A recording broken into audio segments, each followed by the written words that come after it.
માતાના મઢમાં ઈદની ભવ્ય ઉજવણી કરાઈ।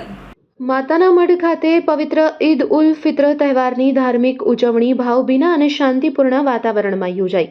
આ પ્રસંગે મૌલાના હાજી ઉમર કેર સાહેબ દ્વારા પ્રોફેટ મુહમ્મદના આદર્શોને અનુસરવાની અને સમાજમાં અમન તથા ભાઈચારાથી જીવન જીવવાની મહત્વપૂર્ણ અપીલ કરવામાં આવી હતી। ઈદની નમાઝ દરમિયાન મોટી સંખ્યામાં જમાતના લોકો હાજર રહ્યા હતા।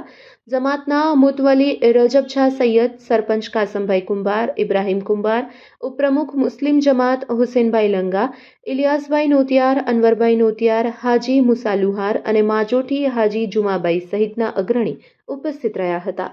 નમાઝ બાદ સૌએ એકબીજાને ઈદની શુભેચ્છા પાઠવી અને શાંતિપૂર્ણ સહ અસ્તિત્વ માટે દુઆઓ કરવામાં આવી। ખાસ નોંધનીય બાબત એ રહી કે માતાના મઢ પોલીસ સ્ટાફના જવાનો પણ આ ઉજવણીમાં જોડાયા હતા અને લોકોએ એકબીજાને ગળે મળી ભાઈચારો વ્યક્ત કર્યો હતો।